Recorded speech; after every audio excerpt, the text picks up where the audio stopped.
Dear students, welcome to this YouTube channel Physics Fair once again.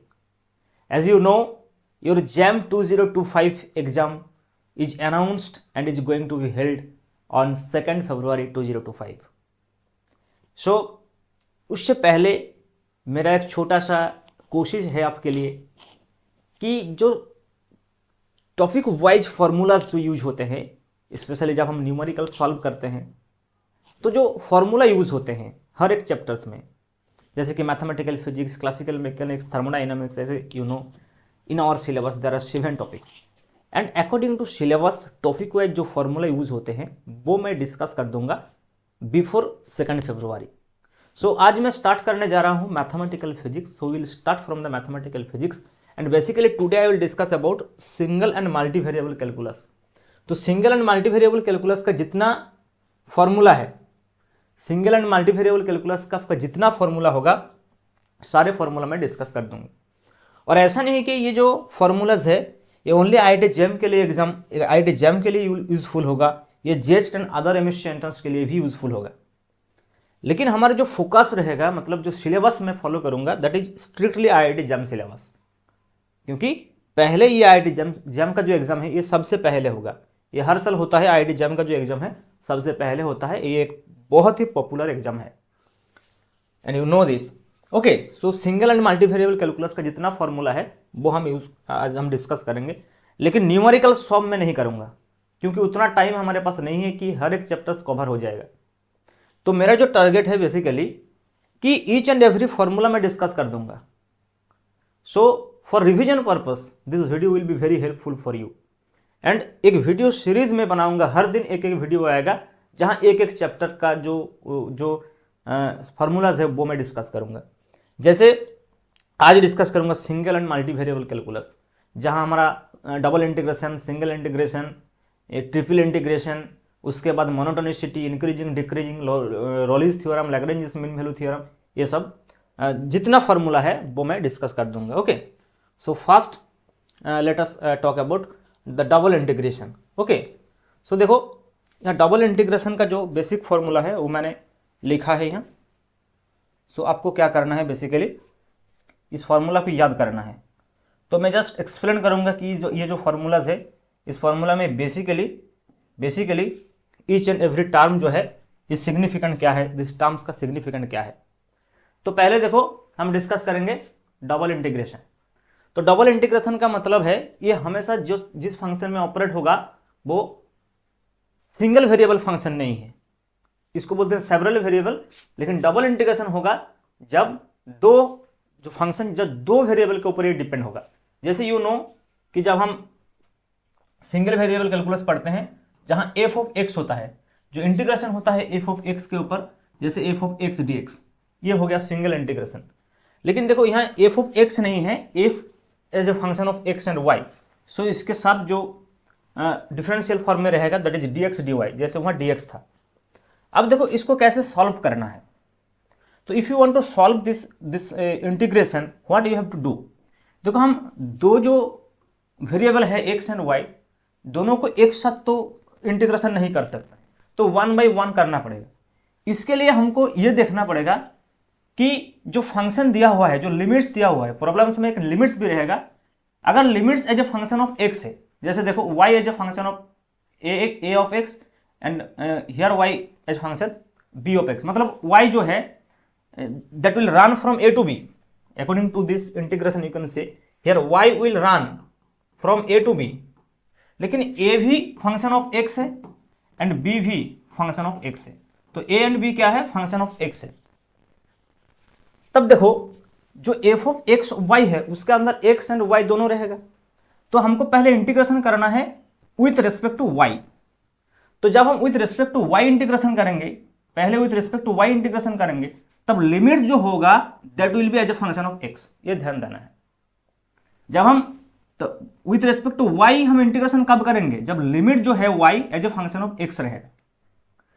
तो इससे क्या होगा, देखो जब हम इसको इंटीग्रेशन करेंगे तो ये जो फंक्शन है ये फंक्शन पूरा का पूरा x का फंक्शन हो जाएगा, क्योंकि जहां जहां y होगा वहां y as a f of x या फिर a of x and b of x वहां सब्स्टिट्यूट हो जाएगा.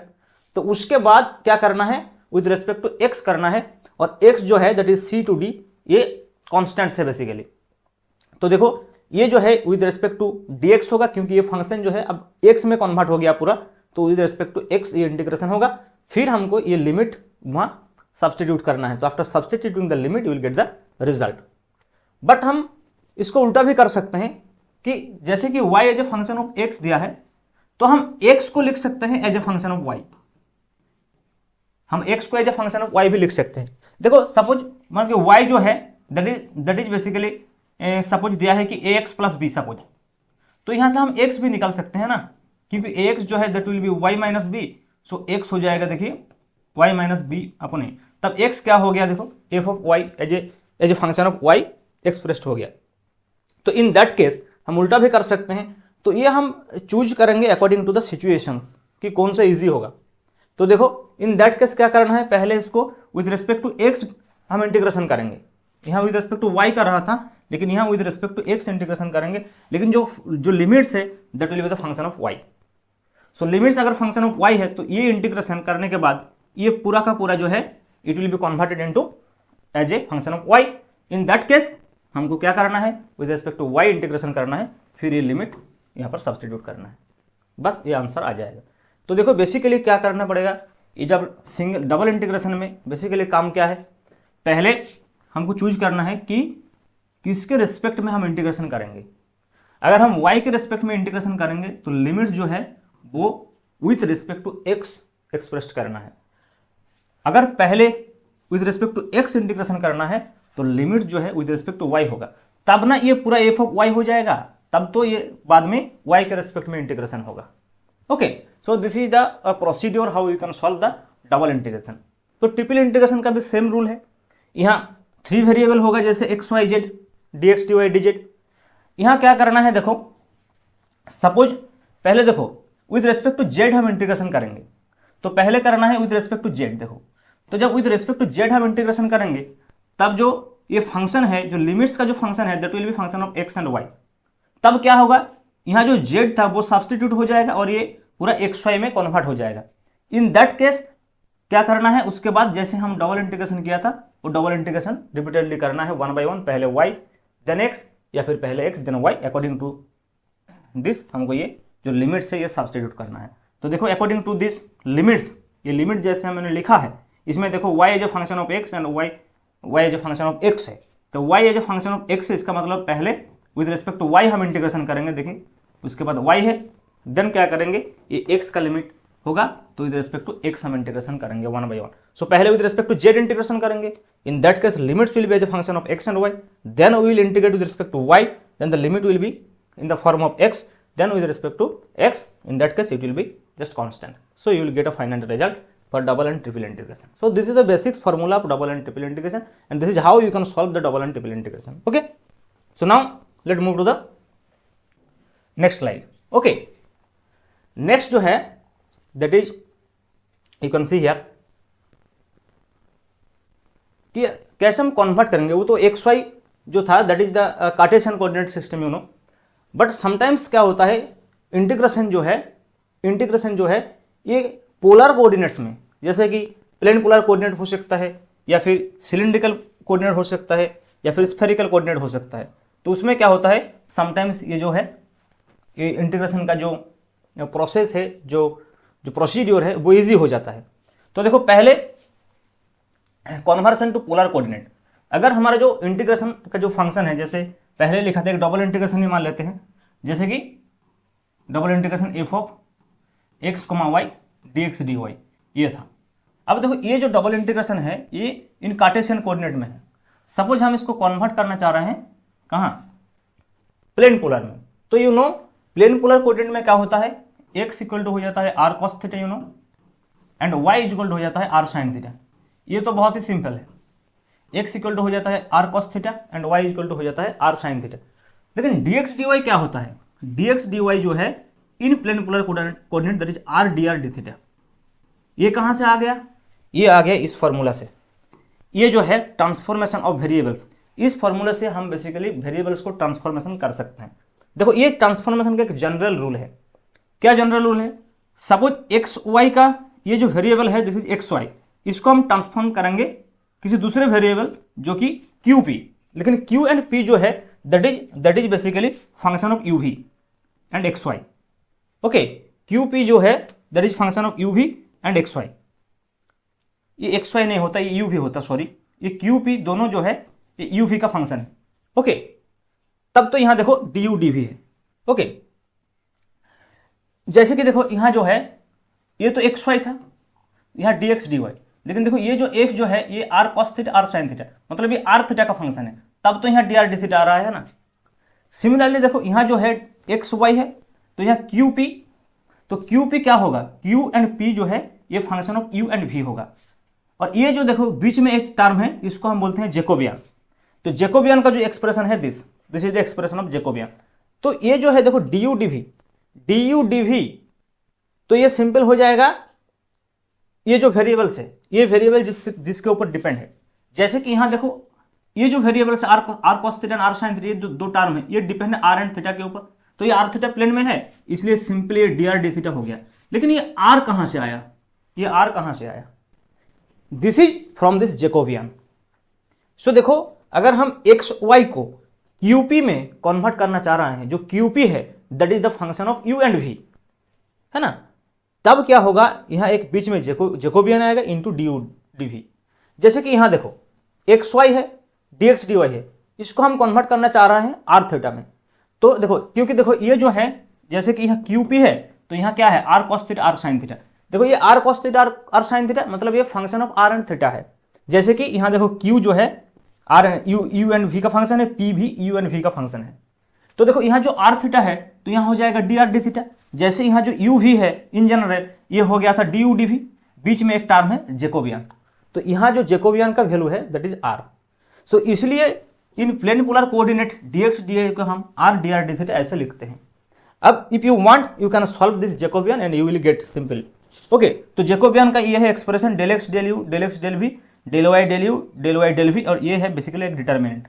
तो इसका मतलब ये हो जाएगा, ऐसे अगर हम क्रॉस मल्टीप्लाई करते हैं तो it will be just we will see some more property of Jacobian later, but here it is very important, that is why मैं यहाँ लिख दिया इसको।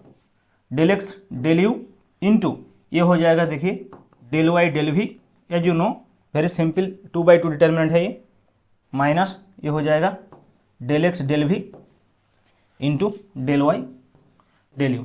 सो if you solve this you will get for this plane polar coordinate where x is equal to r cos theta and y is equal to r sin theta, then you will basically get here r, so it is converted into r dr d theta।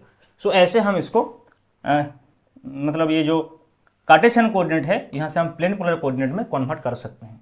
ऐसे three variable के लिए जैसे कि cylindrical coordinate हो सकता है और spherical coordinate हो सकता है। तो सिलिंड्रिकल एंड स्फेरिकल कोऑर्डिनेट से क्या होगा, देखो सिलिंड्रिकल एंड स्फेरिकल कोऑर्डिनेट के लिए क्या होगा, सिलिंड्रिकल एंड स्फेरिकल कोऑर्डिनेट के लिए क्या होगा, देखो जैसे कि यू नो सिलिंड्रिकल कोऑर्डिनेट में x y z and r theta z के बीच में क्या रिलेशन होता है। सिलिंड्रिकल कोऑर्डिनेट की यू नो कि एक्स इक्वल टू हो जाता है r cos theta, y equal to हो जाता है आर साइन थीटा, है ना, एंड जेड इक्वल टू हो जाता है जेड बेसिकली, है ना। तो देखो यहाँ जो एक्स वाई एंड जेड है यहाँ लिख दिया r cos theta r sine theta and z. Now इसका ये क्या होगा, ये देखो जैसे ये थ्री वेरिएबल है d x d y d z which will be converted into r theta z, so it will be just d r d theta z d z. Again यहाँ देखो एक आर आ गया, this is Jacobian, this is Jacobian. Similarly देखो अगर spherical coordinate है, देखो spherical coordinate आपको पता होगा कि x y z x equal to क्या होता है rho sine phi cos theta, यहाँ रो फाई जेड लेते हैं, है ना, रो फाई थीटा, ये हो गया देखिए ये है r theta z, r theta z ये सिलिंड्रिकल। लेकिन स्फेरिकल में क्या होता है, स्फेरिकल में रो फाई जेड लिया, sorry rho phi and theta या फिर rho theta phi, according to this rho phi and theta लिया है, rho phi and theta. Okay, तो देखो इसमें क्या है एक्स इक्वल टू हो गया rho sine phi cos theta, y equal to हो गया rho sine phi sine theta and z equal to हो गया rho cos phi, z equal to हो गया रो कॉस फाई। अब देखो ये आएगा d rho d phi d theta, क्योंकि रो फाई थीटा है। जैसे यहाँ क्या आया था D r d theta D Z, यहाँ क्या आया था डी आर डी थीटा। अब देखो यहाँ जो साइन फाई है रो स्क्वायर साइन फाई है, दिस इज जैकोबियन। इसका मतलब अगर हम स्फेरिकल कोऑर्डिनेट में जैकोबियन को सॉल्व करते हैं तो ये फ्री वेरिएबल के लिए होगा, and in that case you will get Jacobian as rho square sine phi. Okay, तो ऐसे हम जैसे कि देखो ये जो है ये जनरल है, लेकिन हमारा जो रिक्वायरमेंट होता है हमेशा ये just plain polar coordinate, cylindrical coordinate and spherical coordinate का होता है। इसलिए हर बार हमको ये जैकोबियन सॉल्व करके नहीं निकालना है, इसको याद रखना है कि जब हम पोलर को कार्टेशियन से पोलर में जाएंगे तब ये R D r d theta होता है, जब हम कार्टेशियन से सिलिंड्रिकल में जाएंगे तब ये R D r d theta D Z होता है, जब हम कार्टेशियन से स्फेरिकल में जाएंगे तब ये हो जाता है rho square sine phi D rho d phi d theta. या फिर अगर हम आर थीटा जेड ऐसे लिखते हैं, समटाइम आर थीटा फाई इसमें कंफर्टेबल होते हैं बहुत सारे लोग, तो वो ऐसे लिखते हैं कि r square sine theta d r d theta d phi, d r d theta d phi. In that case ये क्या है, ये बेसिकली आर थीटा फाई है ना। तो अगर आर थीटा फाई है तो ये भी चेंज हो जाएगा, जैसे कि r sine theta cos phi होगा, फिर r sine phi sine theta होगा, फिर आर साइन थीटा होगा, आर कॉस थीटा होगा। तो ऐसे ही हम एक्स वाई जेड को आर थीटा फाई या फिर रो फाई थीटा या फिर आर थीटा जेड या फिर एक्स वाई को आर थीटा में कन्वर्ट कर सकते हैं पूरा इंटीग्रेशन को। तो इसमें क्या होता है, कभी कभी देखा जाता है कि इंटीग्रेशन का जो कैलकुलेशन है वो बहुत ईजी हो जाता है, क्योंकि जब हम पोलर कोऑर्डिनेट में सॉल्व करते हैं तब ये बहुत ही ईजी हो जाता है calculation. And in that case ये लिमिट आपको याद रखना है, जैसे कि अगर ये मान लीजिए कि 2 डायमेंशनल है, तो 2 डायमेंशनल में आर का लिमिट जो है ये 0 टू इन्फिनिटी कुछ भी हो सकता है, लेकिन थीटा जो है that will be basically 0 to 2 pi होगा, क्योंकि ये सर्कुलर कोऑर्डिनेट है, 0 टू 2 पाई होगा।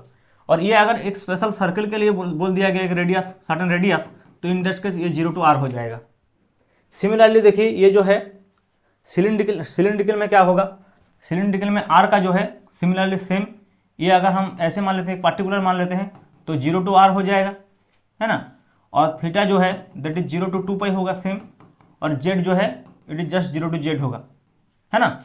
लेकिन अगर हम स्फेरिकल कोऑर्डिनेट का बात करते हैं, though this limit are not fixed, है ना, according to the situation this limit can change, but generally most of the cases this limits will be valid. Similarly for spherical coordinate क्या होगा, जैसे r जो है that will be 0 to suppose a, है ना, या फिर इन्फिनिटी हो सकता है, a radius is a then a होगा, अदरवाइज ये इन्फाइनाइट तक जा सकता है।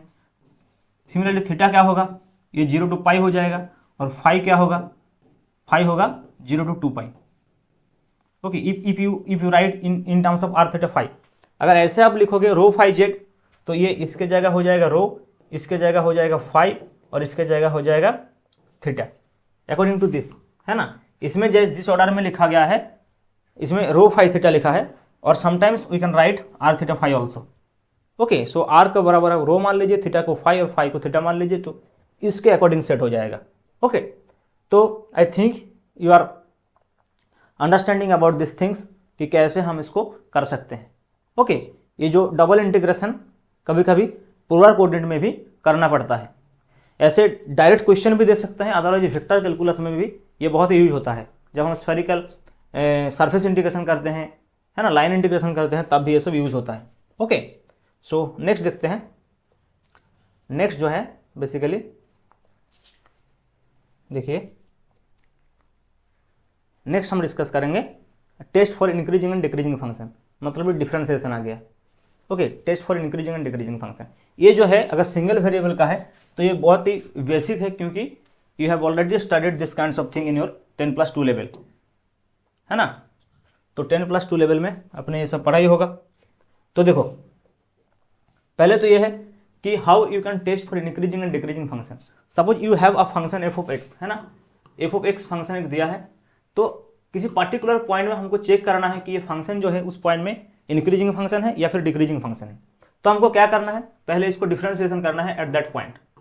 तो अगर ये डिफरेंशिएशन जो है, देखो अगर ये डिफरेंशिएशन जो है ये अगर ग्रेटर देन 0 हो गया एट दैट पॉइंट, तो हम मान लेंगे कि ये फंक्शन जो है दैट इज इंक्रीजिंग फंक्शन।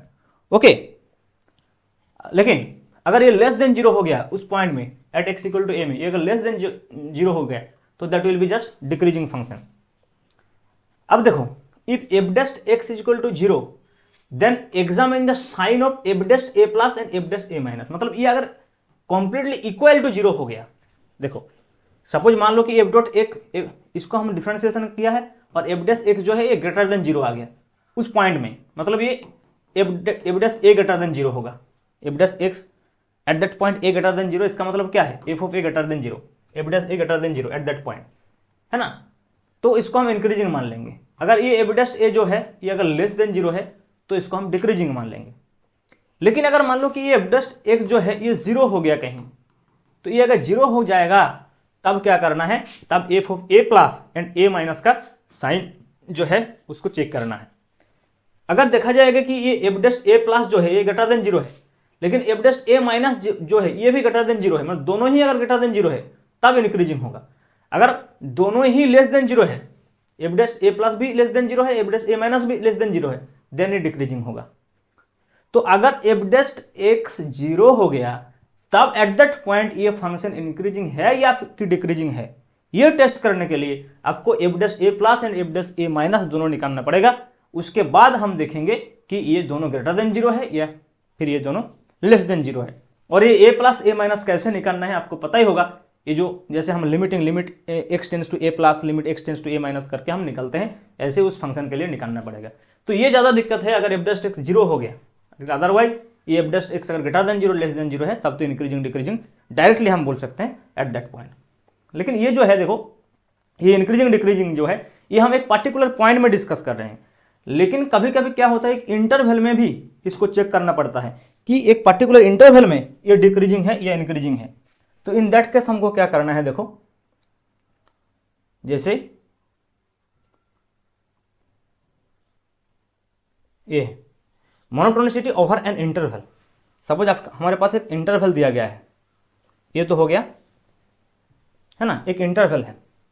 देखो कैसे एक इंटरवल है, तो monotonicity over an interval.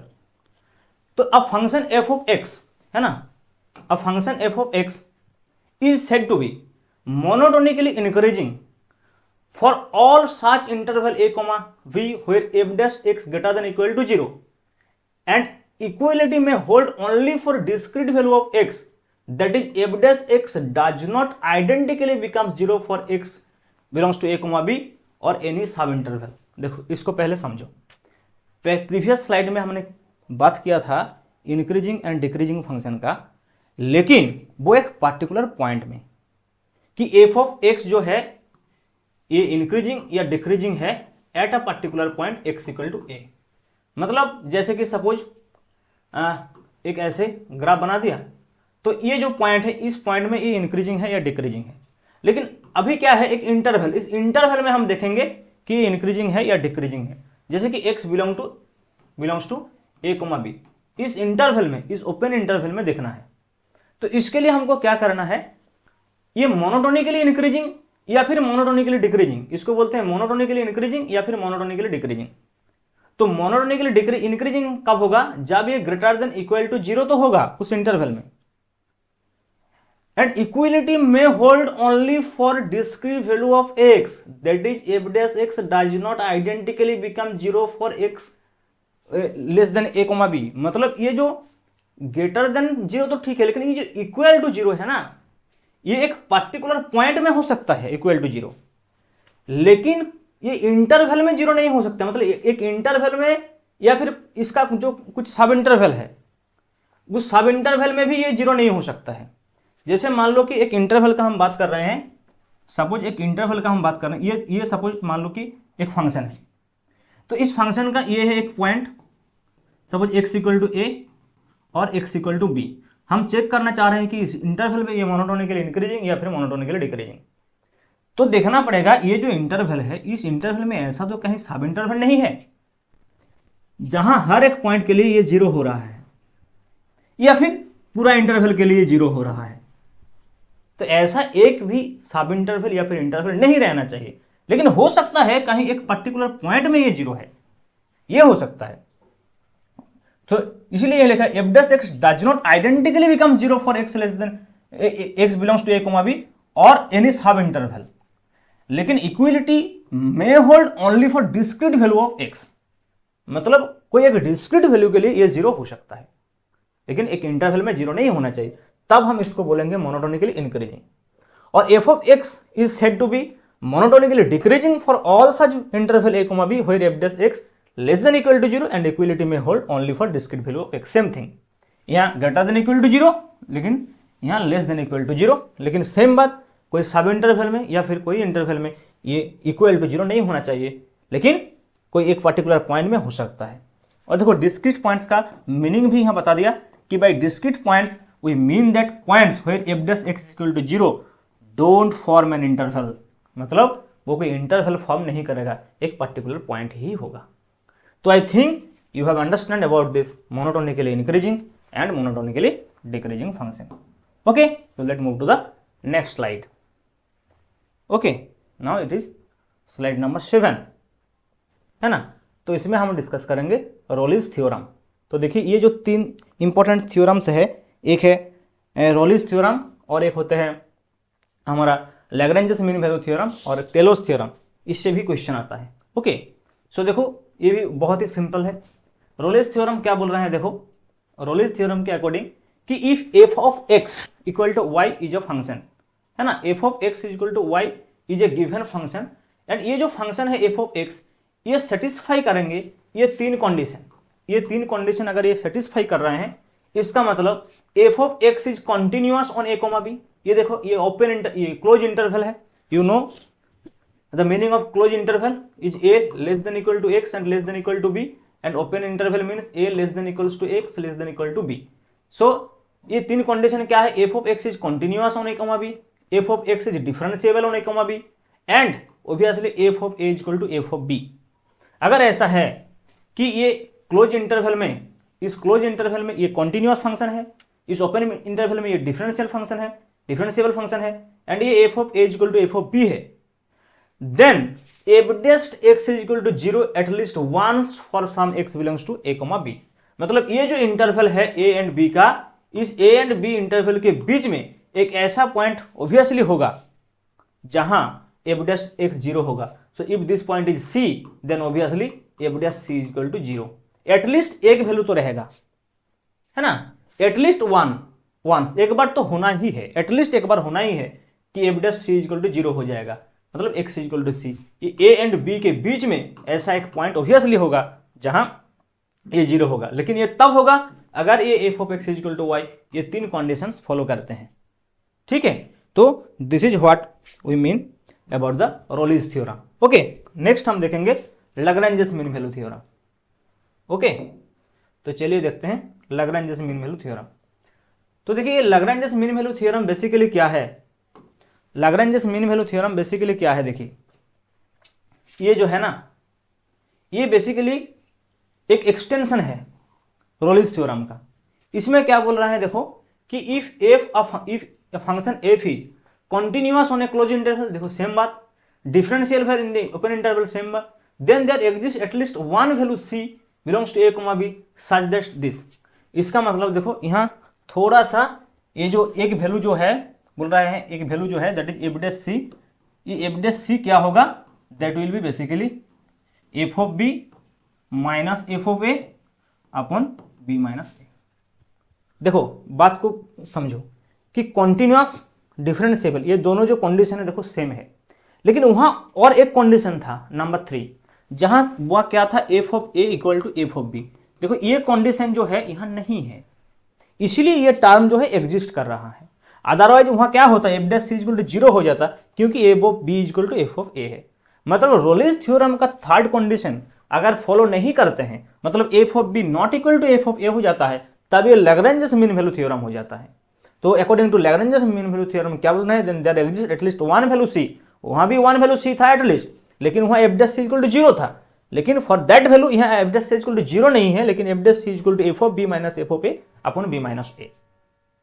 I think this is clear. Okay, so this is just extension of Lagrange's mean value Rolle's theorem. Similarly, ये Lagrange's mean value theorem का जो general form है that is Taylor's theorem. Okay, so next हम discuss करेंगे Taylor's theorem. Okay, so देखते हैं, चलिए Taylor's theorem क्या बता रहे हैं, है ना। तो देखिए ये है टेलर्स थ्योरम। अब देखो ये जो है n नंबर की बात करेंगे, है ना, n डेरिवेटिव्स की बात करेंगे। वहां क्या हो रहा है, फर्स्ट डेरिवेटिव हम डिस्कस कर रहे थे। तो देखो इफ f ऑफ x है ना and its first n derivatives are continuous, देखो जो स्टेटमेंट है, स्टेटमेंट को देखो थोड़ा सा, अब समझ जाओगे कि f of x and it's n derivatives continuous in a, b। देखो ये क्लोज इंटरवल में क्या है, ये कॉन्टिन्यूअस है।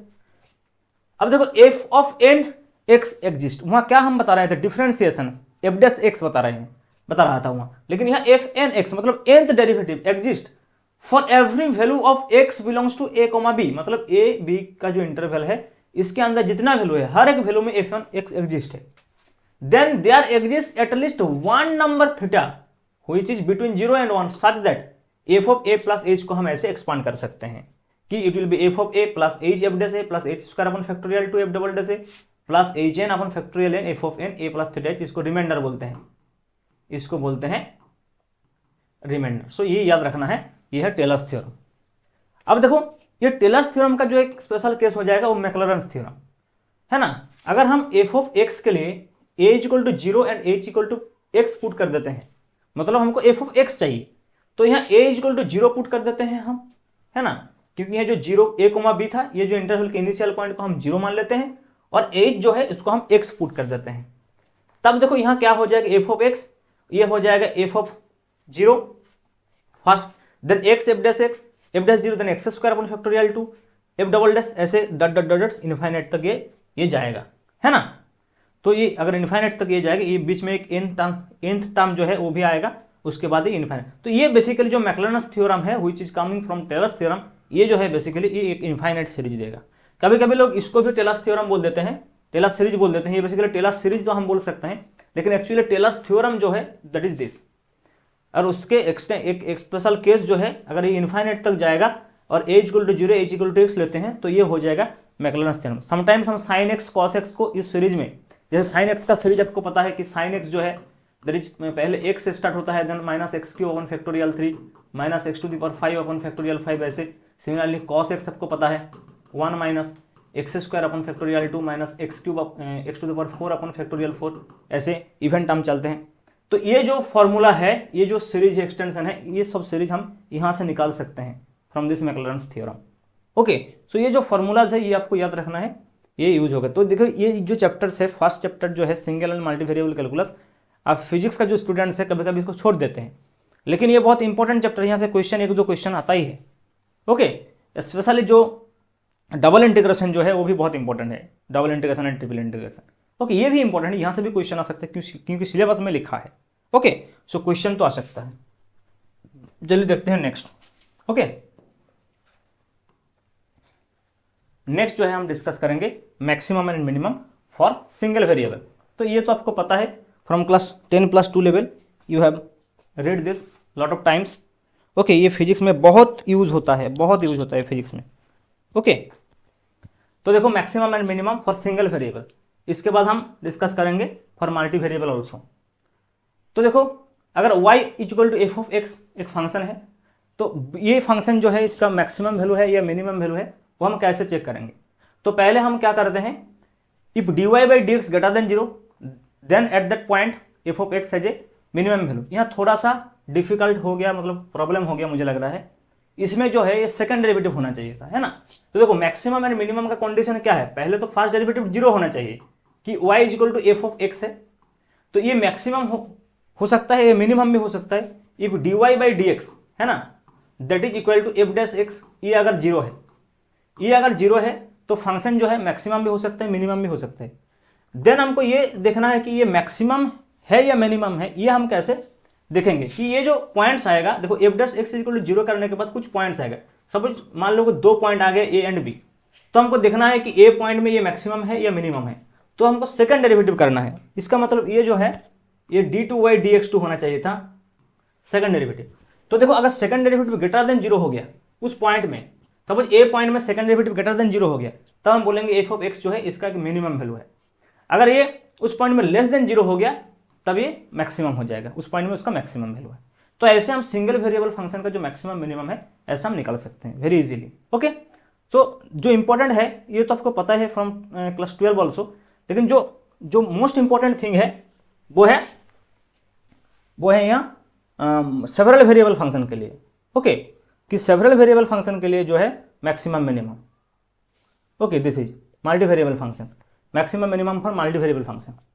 यहाँ आप देखो कि for f of x y we will get maximum and minimum points for gradient of f equal to 0, है ना, for gradient of f equal to 0। देखिए ग्रेडियंट ऑफ एफ क्या है, ये जो है डिफरेंशिएशन का एक जनरल एक्सप्रेशन है। जैसे अगर y equal to f of x होता है तो यहाँ हम क्या करते हैं, फर्स्ट डिफरेंशिएशन हम लिखते हैं dy by d x simple. लेकिन अगर y as a function of x y z है तो इसका जो जनरल है that is gradient of f, है ना, gradient of f that is basically del f del x i cap, you know, del f del y into j cap and del f del y del z into k cap. Okay, ये जो है that means grad F. Grade f zero मतलब each and every component जो है ये zero होना चाहिए। Del f del y del f del x and del f del z तीनों जीरो होगा। तो देखो सिंगल वेरिएबल और दिस मल्टी वेरिएबल में बहुत मतलब ये मिलता जुलता है, आपको थोड़ा सा ध्यान देना पड़ेगा। देखो सिंगल वेरिएबल में क्या होता था, डी वाई बाई डी को जीरो होना पड़ा, है ना, तब हम बोलेंगे कि ये मैक्सिमम या मिनिमम कोई भी एक वैल्यू है, मैक्सिमम वैल्यू या मिनिमम वैल्यू। लेकिन यहाँ ग्रेडियंट एफ को जीरो होना है, इसका मतलब ये del f del x del f del y and del f del z तीनों को अलग अलग जीरो होना है, तब ये होगा। तब हम बता सकते हैं कि इसका मैक्सिमम और मिनिमम है इस फंक्शन का। अब मैक्सिमम होगा या मिनिमम होगा, इसके लिए भी टेस्ट करना पड़ेगा। तो सेकंड डेरिवेटिव टेस्ट करते हैं, जैसे वहां सेकंड डेरिवेटिव टेस्ट करते थे, यहां भी हम सेकंड डेरिवेटिव टेस्ट करेंगे। देखो यहां मैं एक टर्म एक्स्ट्रा लिख दिया, ये फॉर 3 वेरिएबल। अगर 2 वेरिएबल है तो हम यहां तक ही करना है, del f del x and del f del y. And minimum maximum के केस में भी अगर सेकंड डेरिवेटिव ग्रेटर देन 0 है with respect to x and with respect to y, दोनों अगर ग्रेटर देन 0 है तो ये मिनिमम, लेकिन दोनों अगर लेस देन 0 है तो ये मैक्सिमम। जैसे वहां क्या था, एक ही था, तो ग्रेटर देन 0 है तो मिनिमम, लेस देन 0 है तो मैक्सिमम। लेकिन ये दोनों डिफरेंशिएशन सेकंड ऑर्डर डिफरेंशिएशन को मैक्सिमम और मिनिमम होना पड़ेगा। लेकिन अगर एक मैक्सिमम हो गया और दूसरा मिनिमम हो गया तब हम उस पॉइंट को हम सेटल पॉइंट बोलते हैं। ओके, अब देखो ये एक फाइनल टेस्ट भी हम कर सकते हैं इसका कि इसका मैक्सिमम मिनिमम है या फिर सेटल पॉइंट है। तो हम एक टर्म डिफाइन करेंगे जिसको हम एज बोलते हैं। यहाँ एफ एक्स एक्स का मतलब है, देखो ये जो एफ एक्स एक्स है इसका मतलब है second derivative of x F, और जो एफ वाई वाई होता है उसका मतलब सेकेंड डेरिवेटिव ऑफ वाई, है ना। लेकिन जो एफ एक्स वाई है इसका मतलब del f del x del y, ये हम डिफाइन करेंगे, दैट इज एच। अब देखो देखते हैं कि एज जो है ये ग्रेटर देन 0 या less than 0। If as is greater than 0 then उस फंक्शन का मैक्सिमम और मिनिमम वैल्यू है। अगर ये लेस देन 0 है देन सैडल पॉइंट है। अब देखो आप यहां से पता लगा सकते हो कि ये जो कंडीशंस है और ये जो फाइनल टेस्ट है लगभग सेम ही है। क्यों देखो f of x x and f of y y अगर दोनों ही पॉजिटिव है, देखो अगर ये दोनों ही पॉजिटिव है ना, तो ये तो पॉजिटिव होगा। लेकिन अगर ये दोनों ही नेगेटिव है, देखो दोनों ही नेगेटिव है तो ये नेगेटिव, यहां पर नेगेटिव तो ये नेगेटिव हो जाएगा। तो ये दोनों ही दोनों ही नेगेटिव है तब भी पॉजिटिव हो गया। लेकिन एक पॉजिटिव एक नेगेटिव है तो ये तो नेगेटिव होना ही है इसको। लेकिन यहां एक और भी बात है कि ये एफ एक्स वाई, देखो ये फाइनल टेस्ट किस लिए रिक्वायरमेंट है। देखो मैं बताता हूं फाइनल टेस्ट का रिक्वायरमेंट क्या है बेसिकली।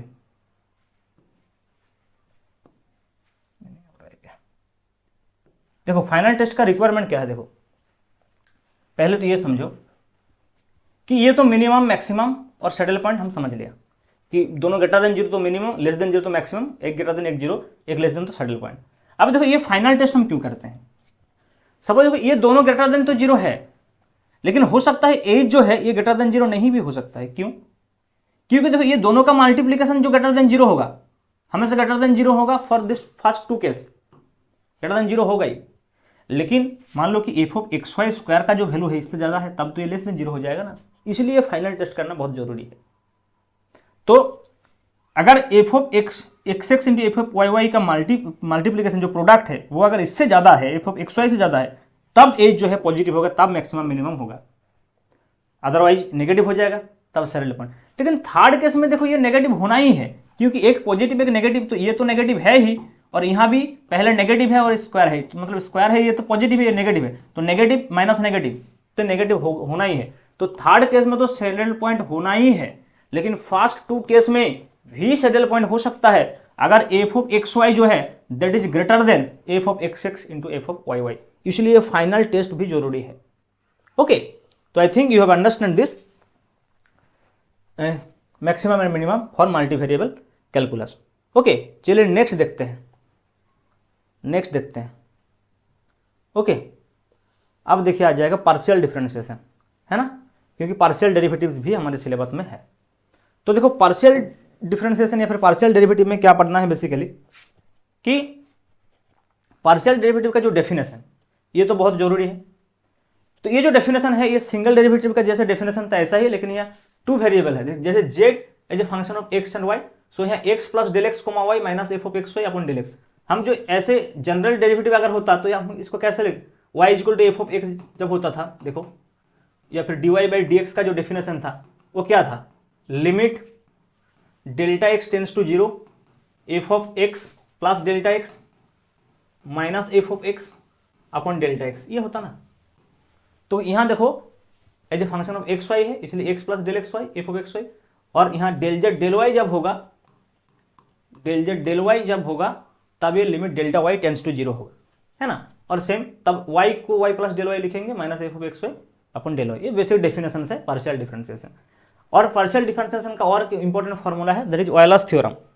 ऑयलर्स थ्योरम क्या बता रहे हैं, देखो अगर हमारे पास एक फंक्शन है u, है ना, if u is a homogeneous function of degree n in x and y, है ना, ये अगर x एंड y का एक होमोजेनियस फंक्शन है तो ये जो फॉर्मूला है ये फॉर्मूला ये मान के चलेगा कि x into del y upon del x plus y into del u upon del y equal to n, where n is the degree of the polynomial. और पोलिनोमियल का जो डिग्री है कैसे हम तय करते हैं, u को अगर हम ऐसे एक्सप्रेस कर देते हैं x to the power n f of y by x, तो ये n जो है n हो जाएगा degree of the polynomial. Okay, तो ये भी याद रखना है डिफरेंशिएशन के लिए, लेकिन ज़्यादातर यहाँ से क्वेश्चन आने का प्रोबेबिलिटी बहुत कम है। ये क्या है बेसिकली, जो हमारा माइनर सब्जेक्ट है, माइनर सब्जेक्ट में ये रहता है डिफरेंशिएशन में, पार्शियल डिफरेंशिएशन। लेकिन फिर भी याद कर लीजिए क्योंकि पार्शियल डेरिवेटिव जो है वो सिलेबस में लिखा है, अगर पॉसिबल है तो एक दो क्वेश्चन भी कर लीजिए, ज़्यादा इंपॉर्टेंट नहीं है लेकिन फिर भी क्वेश्चन कहीं से भी आ सकता है। ऐसा नहीं है कि जो पिछले प्रीवियस ईयर में क्वेश्चन नहीं है इसका मतलब इस साल नहीं आएगा। तो इसलिए प्रीवियस ईयर क्वेश्चन के साथ साथ आपको ईच एंड एवरी टॉपिक्स जो है सिलेबस में वो सब ध्यान देना है, ठीक है। तो चलिए नेक्स्ट देखते हैं, नेक्स्ट देखते हैं। ओके, तो देखो ये जो है टोटल डेरिवेटिव्स आपको पता ही होगा, ये फिजिक्स में बहुत यूज होता है, इसको पफियन रिप्रेजेंटेशन भी बोलते हैं कि if u is a function of f and x, if u is a function of x and y, तो u को अगर हम टोटल डिफरेंशिएशन लिखते हैं du, तो ये होता है del u del x into d x plus del u del y into d y. Similarly जैसे हम सपोज ऐसे लिखते हैं कि f है ना is a function of f of x y, तब हम इसको कैसे लिखेंगे, df ऐसे लिखेंगे ना, del f del x into d x plus del f del y into d y. ये फिजिक्स में भी बहुत यूज होता है, स्पेशल इन थर्मोडाइनमिक्स। तो ये जो टोटल डिफरेंशिएशन का फॉर्मूला है ये भी याद रखना। और देखो एक डिफरेंशिएशन ऑफ इम्प्लिसिट फंक्शन, अगर f of x y equal to c है, जैसे कि एक जैसे मैं एग्जांपल देता हूँ कि x square plus 2xy plus y square equal to 0, तो ये हो गया देखो basically f of x y equal to 0। तो इसका जो डिफरेंशिएशन है हम इजीली कर सकते हैं बाय यूजिंग पार्शियल डिफरेंशिएशन। ये 11th-12 का बच्चा कभी कभी जेई मेन एडवांस के लिए जब मैथमेटिक्स पढ़ते हैं तो इसको एक शॉर्टकट फार्मूला के तरफ से इसको वो लोग याद करते हैं, क्योंकि देखो ये जो फंक्शन से इस फंक्शन का अगर डी वाई डी एक्स हम निकालने के लिए जाएंगे तो थोड़ा सा लेंथी हो जाएगा प्रोसेस।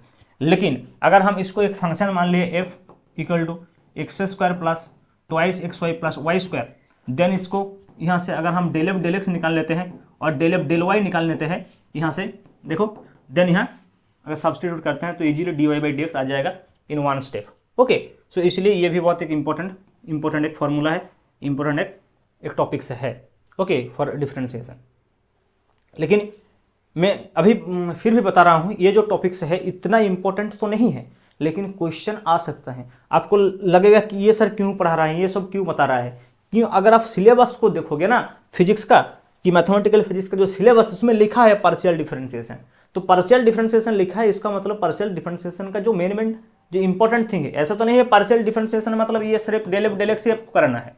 तो इसका जो थोड़ा बहुत प्रॉपर्टीज है, जो फेमस प्रॉपर्टीज है वो तो एटलीस्ट पता होना चाहिए, है ना। सिमिलरली जैसे सिलेबस में लिखा है जैकोबियन, तो जैकोबियन अगर आप बोलोगे कि जैकोबियन से आपने तो बता दिया था पहले ही, वो डिटर्मिनेंट होता है जैकोबियन, लेकिन जैकोबियंस का भी कुछ प्रॉपर्टीज रूल्स होता है, कुछ इंपॉर्टेंट प्रॉपर्टीज जो है जैकोबियन वो भी याद रखना है आपको, तब ये सिंगल एंड मल्टीवेरिएबल कैलकुलस जो है ये खत्म होगा पूरा। ओके, चलिए देखते हैं नेक्स्ट में, ये जो मैं बात कर रहा हूँ जैकोबियन की, है ना। तो जैकोबियंस का जो बेसिक डेफिनेशन है ये तो मैंने पहले ही बता दिया था, व्हाट इज जैकोबियन एक्चुअली, कि ये जो है देखो डेल यू भी, है ना, जे को हम ऐसे भी लिख सकते हैं डेल यू भी डेल एक्स वाई। तो ये ऐसे आप याद करो, पहले देखो इसके साथ डिफरेंशिएशन है डेल यू डेल एक्स, फिर इसके साथ डिफरेंशिएशन है डेल यू डेल वाई, और फर्स्ट रो में ये होगा, और सेकंड रो में देखो पहले भी के साथ है डेल भी डेल एक्स, देन भी के साथ वाई है डेल भी डेल वाई, है ना। लेकिन अगर देखो अगर दो फंक्शन है, जैसे जेड जो है ये फंक्शन ऑफ एक्स वाई हो गया, टी भी फंक्शन ऑफ एक्स वाई हो गया, है ना। तो इन दैट केस अगर हम इसको del z t del x y लिखते हैं, तो ये जो यू भी है इसको हम यहां इंपोर्ट कर सकते हैं, देखो यू भी, फिर ये देखो ये सेम है, इसको हम चेन रूल बोलते हैं। जैसे हम चेन रूल हम जैसे डिफरेंशिएशन में यूज करते हैं, सेम थिंग। तो ये जो है ये देखिए ये जो है कैंसिल हो जाएगा, मतलब ये है, मतलब ये जो इनिशियल जो था वही है। ओके, तो सिमिलरली हम इसको इधर से भी लिख सकते हैं, अगर u as a function of r s and v as a function of r s है, तो u भी आर एस को हम लिख सकते हैं u भी एक्स वाई आर एस। देखो एक्स वाई को हम इन्वॉल्व कर दिया एज ए चेन रूल, तो हम इसको as a chain rule use कर सकते हैं जैकोबियन का। ये जैकोबियन का मेन इंपॉर्टेंट है फॉर्मूला है, मतलब मेन इंपॉर्टेंट जो जैकोबियन का जो एक्सप्रेशन है वही है, लेकिन इसका जो थोड़ा बहुत रूल्स है या फिर जो प्रॉपर्टीज है ये भी आपको याद रखना है। Okay, I think you have understand all this things कि सिंगल एंड मल्टीवेरिएबल कैलकुलस में क्या क्या है, बेसिकली हमको क्या क्या पढ़ना है। ये जो फार्मूला है मैंने बता दिया एक एक फार्मूला, तो आप इस फार्मूला को याद कर लीजिए, अगर पॉसिबल है अभी तो एक दो प्रॉब्लम भी कर लीजिए इसके ऊपर, तो आपको याद हो जाएगा। क्योंकि देखिए जो सिलेबस है इतना बड़ा सिलेबस है, आप लोग फर्स्ट या सेकंड या थर्ड ईयर में जो पढ़ रहे हैं, या फिर 11th 12 का जो सिलेबस है वो भी इन्वॉल्व है इसमें। जेई मतलब IIT जैम का जो सिलेबस है वो बेसिकली सिलेबस जो है जेई एडवांस का जो सिलेबस है एंड बीएससी का जो बेसिक सिलेबस है, ये दोनों मिलाकर बनाया गया है। तो इसका जो सिलेबस है बहुत ही फास्ट सिलेबस है, ऐसा नहीं है कि सिलेबस बहुत कम है, लेकिन पूरा सिलेबस जो है रिवीजन करना इन डिटेल्स अभी जितना टाइम है पॉसिबल नहीं है। इसलिए अभी सबसे बेस्ट तरीके ये जो मैं बता रहा हूँ कि ये जो फार्मूलाज है, फार्मूलाज को एक बार आप समझ लीजिए जैसे मैं बता रहा हूँ, और इसके साथ साथ क्या करना है, थोड़ा बहुत न्यूमेरिकल्स एक एक प्रॉब्लम्स के लिए आप बुक में अगर आप सर्च करोगे तो इजीली अवेलेबल है कि एक एक फार्मूला से एक एक प्रॉब्लम कर लेते हैं। उसके बाद पॉसिबल है तो आप प्रीवियस ईयर क्वेश्चन जरूर कर ले। जो प्रिपरेशन में है जो बच्चा वो तो कर ही रहा है, लेकिन हो सकता है ऐसे बहुत सारे बच्चा ऐसे भी है फॉर्म भर दिया, अभी एग्ज़ाम देने जाएंगे, तो एटलीस्ट तो कुछ पढ़ के एग्ज़ाम देने जाओ। अगर आपका प्लान ऐसा है कि नेक्स्ट ईयर फिर देंगे तो कुछ पता चलेगा। अगर आप पढ़ के एग्ज़ाम देने जाओगे तब आपको पता चलेगा कि क्वेश्चन कैसे आता है, कहाँ से आता है। लेकिन अगर आप रेगुलर प्रिपरेशन में हैं तो ये फार्मूला आपके लिए बहुत ही इंपॉर्टेंट है। ये जो फार्मूला मैं बता रहा हूँ ये क्लासेस जो है बहुत ही इंपॉर्टेंट होने वाले हैं। तो मैं हर चैप्टर का ऐसे ही फार्मूला बता दूंगा और उसके साथ साथ न्यूमेरिकल्स और प्रीवियस ईयर क्वेश्चन आप कर लो। बस ये फार्मूला को नोट करो। अगर ये पूरा फार्मूला आपको PDF फॉर्मेट में चाहिए तो मैं टेलीग्राम चैनल का लिंक दे देता हूँ डिस्क्रिप्शन में, वहाँ से आप ज्वाइन हो जाइए टेलीग्राम चैनल में। मैं ये नोट्स जो है इन PDF फॉर्मेट ये नोट्स को शेयर कर दूंगा ताकि आप एक बार एकदम पास रखो कि ये हर एक फार्मूला आपके पास इस फॉर्मेट में अवेलेबल है। अब देख लोगे तो याद हो जाएगा सब, है ना। So best of luck for your exam. And मैं ये सीरीज जो है I will try my best कि ये जो है 2 फरवरी से पहले, मतलब with in this the days जो बचा हुआ है इस जनवरी में, आज 19 हो गया, तो 10 दिन में मैं कोशिश करूँगा कि इसको कंप्लीट करवाने के लिए। Okay, so please support me and subscribe the channel. Okay, thank you.